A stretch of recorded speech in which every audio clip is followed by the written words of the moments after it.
away my immigration status. That's why I came here. Pastor, don't talk about membership. More or less, sonship. I came to take away. I called 6896010. And I ordered a book in a form of immigration document. Because God is a takeaway shop. What are you adding to your church? Bishop Abioye said this morning, this message was given to me last week. Bishop Abioye said in Papa's pulpit this morning, he said, claiming you love God and not love people is the highest level of hypocrisy. Anytime you are coming to church and nobody is following you to church, your love is questionable.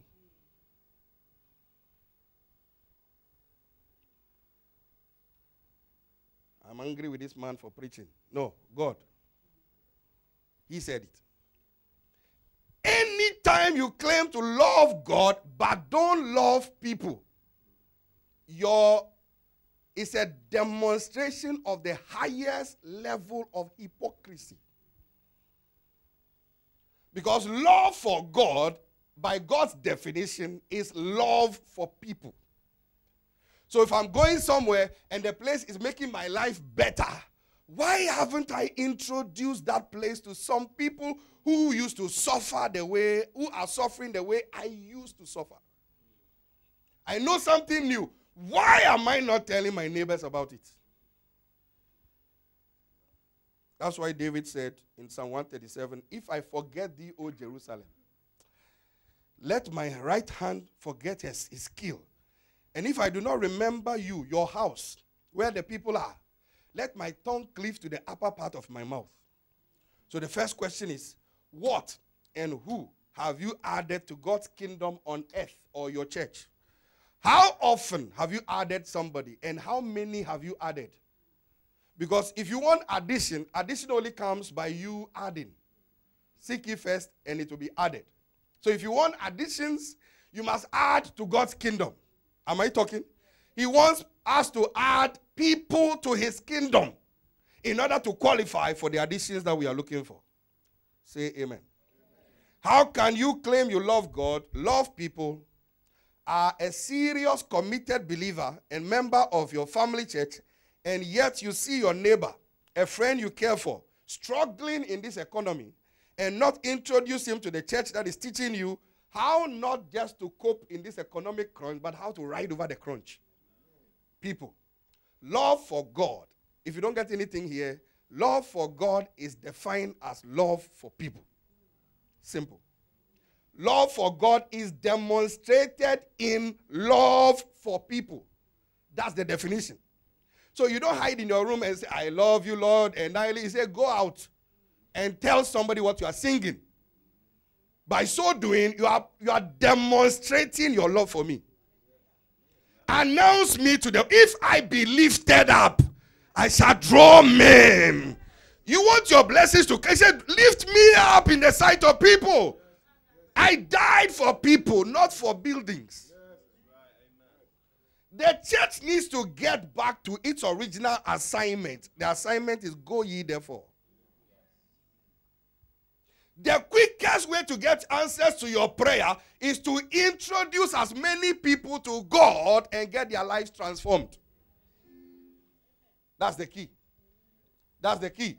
Quickest way to get answer to your prayer. Introduce your lover to your lover.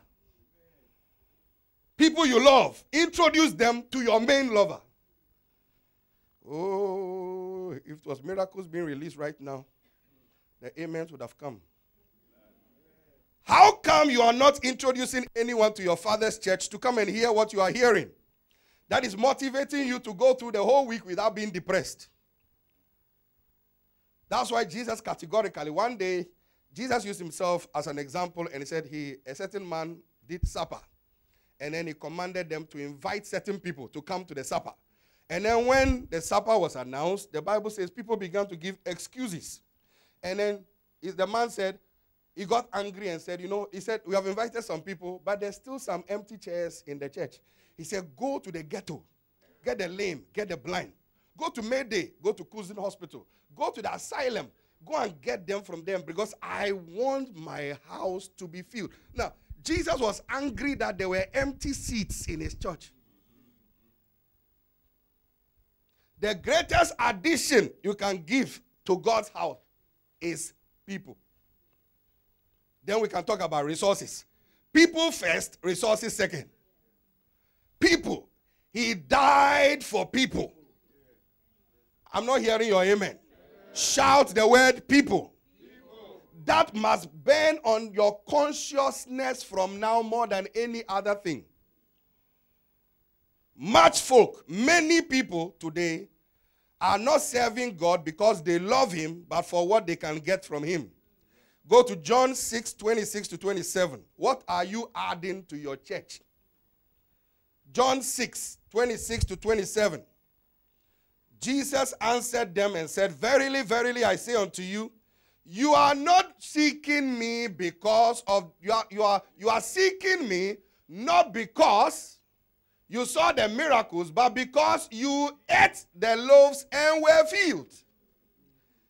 You came because of the food. You didn't come because of what I am doing, which you must be a part of. Jesus speaking, red letter.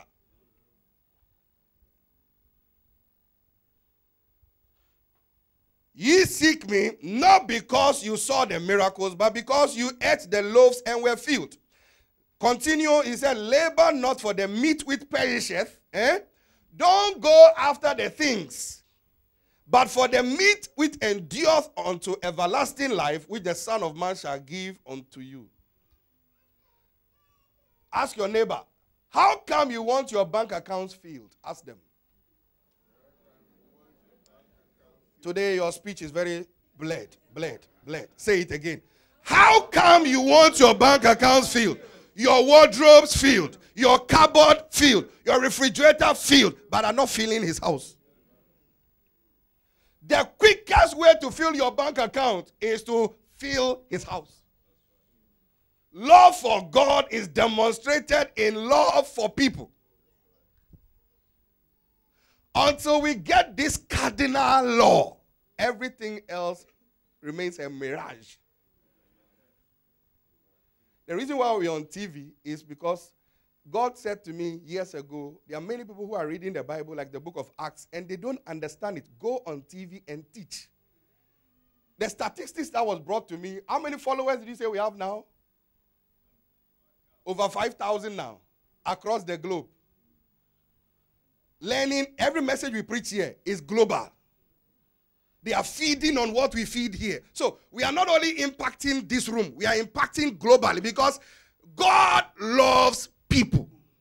So we invade their homes with these messages. They can't come here, but they can get it where they are. Technology was not made only for unbelievers. Primarily, it was made for kingdom purposes. iPhone was made for pastors. iPad was made for pastors before businessmen. Just that we didn't catch it first. That's why it took a gate to open a window when the Christians were opening doors. I want my house to be filled. That's what Jesus is saying. You'll get somewhere. How come you are not adding to your church by taking everything from your church?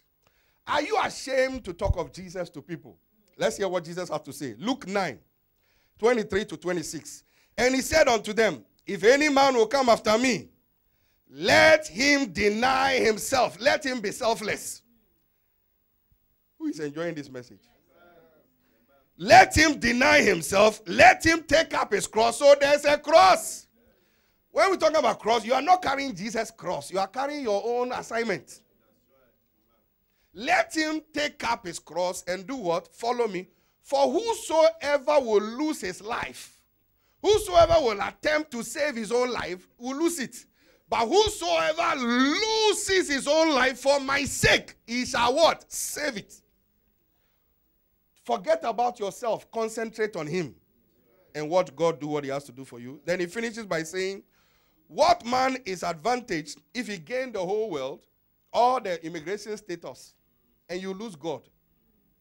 Then he continues by saying, anyone who is ashamed of me, look at that. Anyone who is ashamed of me, the Son of God, anyone what? The Son of Man, anyone, for whosoever shall be ashamed of me and of my words to tell others about it, him shall the Son of Man be also what? Ashamed. If you cannot tell people and introduce people or even give a flyer to somebody about your church, which is actually God's church, you are being ashamed of him. And he says, if you are ashamed of me, because what you sow is what you reap, I will also be ashamed of you to introduce you to angels to bring your parcels. Right. I will be ashamed to tell the home office release their paper. You see, I'm coming.